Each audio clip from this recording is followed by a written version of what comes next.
have a confession to make. I hate public speaking, and I hate being videotaped even more. Both those things are so far outside my comfort zone that I can't even see the horizon of it. Chances are I'm going to read from my script, say something incorrectly, and possibly mumble. All that being said, I'm going to risk humiliation because stepping up and leading is important, even if it is uncomfortable, and because I want to share my experiences with being a leader and why any of us can lead from where we are with what we know and feel passionate about right now, even if we think we aren't leaders. When we lead, we have the opportunity to lift each other up and create a better experience for everyone. A year ago, I was unemployed and forced to move from the house that had been mine and my daughter's home for over 7 years. At the time I was unemployed, I had lost my unemployment benefits, and I struggled to find financial help to pay my bills. Because of my circumstances, I didn't fit most social service programs. I am well educated and have over 30 years of work experience, but couldn't get hired even after countless interviews. I was supporting myself and my daughter in $619 a month in child support, plus food stamps, which isn't much when living in Sonoma County. I knew I wasn't the only person with a similar background and circumstances in this situation, and it frustrated me. I knew it was time to change the scenario, not only for myself, but for others. Wanting to make a change and make a difference is how we become leaders. Most people do not consider themselves leaders. But we don't have to be Martin Luther King Jr. or Steve Jobs to lead. In reality, we do it every day. We just have to be ourselves and want something done or done differently. Every time we come up with a way to do something more efficiently or create a new system at work, we are taking the lead. There may not be followers in the traditional sense, but if we've found and implemented a solution that makes processes run smoother, we are acting as leaders regardless of job title. At home, we model leadership every day, especially as parents. We make decisions about meals, bedtimes, weekend plans. If we have children, we guide and choose what information to pass along and when. We help our children figure out what to wear and when to cross the street. As friends, every time we call someone and say, hey, let's get together, we are spearheading a process. On a small personal scale, we act as leaders without even thinking about it. And sometimes going beyond that little realm is daunting. We don't have time, we don't know how, we don't even know where to begin. We tell ourselves we aren't leaders, we don't want to lead, someone else can do it, no one wants to hear what we have to say. It's scary, risky, outside our comfort zone. And all this may be true, but it probably isn't. From my years of studying literature as an English major and time researching leadership and storytelling, there really isn't anything particularly new or original. This is good news. At least one other person is thinking what we're thinking and wants those thoughts validated, which means someone is ready to listen. So we decided to move forward from a point of neutrality to doing something, anything, that might make a difference, no matter how small. Where to begin? With where we are and what we know. Often the easiest way to get leadership practice is to join a local nonprofit as a volunteer. When my kids were young, they frequented a local Boys and Girls Club, and I joined the board because I had a vested interest in the organization thriving. My children were benefiting from the experience of being there, and I benefited because my children had a place to go after school while I was at work. But maybe we don't have kids. Maybe we don't even like kids. So what do? Well, if you're a business owner, you can join the Rotary Club. And I'd remind you that you're already a leader as a business owner. Do you love books? Volunteer at the local library. Maybe animals are your passion. Then help the animal rescue centers or shelters. Love politics? Work on a campaign.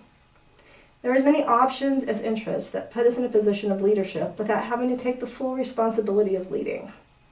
That's the beauty of volunteering. It's leadership light. We get to do something that makes a difference and makes us feel good without the stress of starting a nonprofit or changing the world at large. But what if we discover that spending an hour a week putting books on shelves isn't quite enough? What if we have an experience that makes us question a reality we don't like. When I was in college at the University of Arizona, I was considered a non-traditional or new traditional student. Amongst this group were people over the age of 24 who didn't take the traditional college path. Some of us started late, some had started, dropped out, and started again. A few had retired from their careers and were going back to school to study what they were passionate about. Many of us were married and had children. All of our backgrounds were unique, but we all agreed that the main focus of the school was the 18 to 23-year-old kids, and we were annoyed. We were full-fledged adults with a different set of needs than our younger counterparts. So, a group of us decided that there needed to be better outreach to those on a similar path who were entering U of A, and we started a new traditional student welcome, which included a tour of the most useful places on campus and where phones could be found in the event of a family emergency. We held a reception and panel discussion to answer questions and address concerns.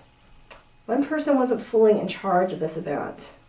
Everyone who participated took the lead. It wasn't an individual effort, but a group one. And everyone was willing to step up and create something that helped others.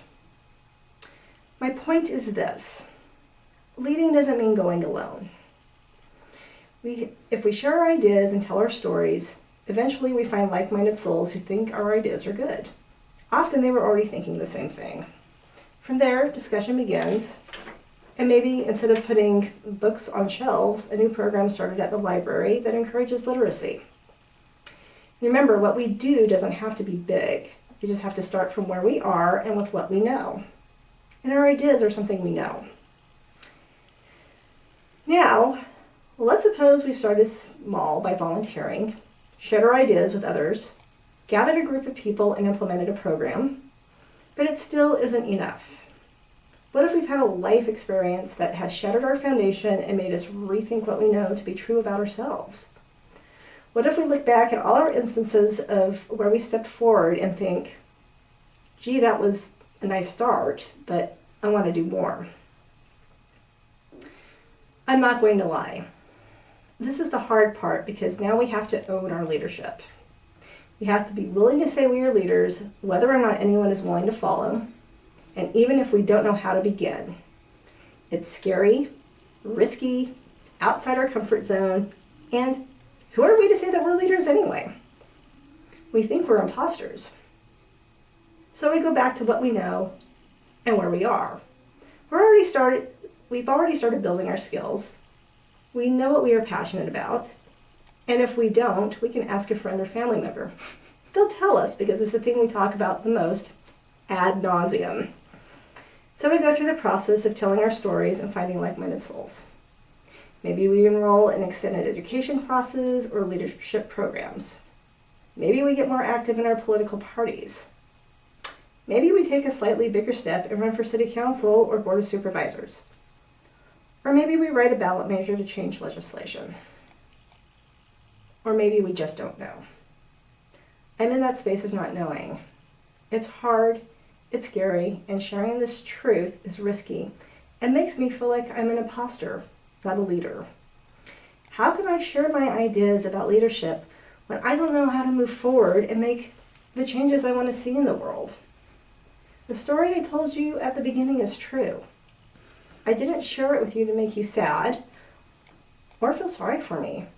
I'm employed now and recovering. I shared it because it's part of my story of how I came to this place. Because my foundation was shattered and I needed to do something. Sometimes we feel the need to lead a change, but it feels so monumental that we don't know where or even how to begin. And yes, finding myself nearly homeless, unemployed, on food stamps helped shape my next steps in leadership. Frankly, overcoming those challenges was like reshelving every book in the library. But those challenges drove me to apply to the Leadership for a Sustainable Future program. They propelled me to write what I wrote in my application and what I said during my interview. In the 10 months that I've been in the program, I haven't wavered from the desire to help those who can't find jobs or create work for themselves. And while they are trying to find work, I want to help them find ways to pay rent and the rest of their bills.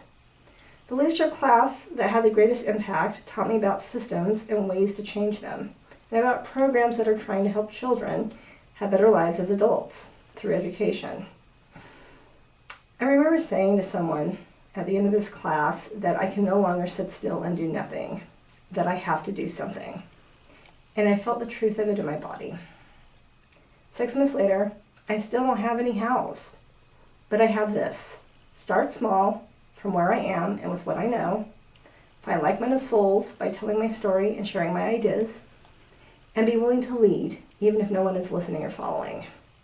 And I know the chances are I'll never lead alone. Thank you.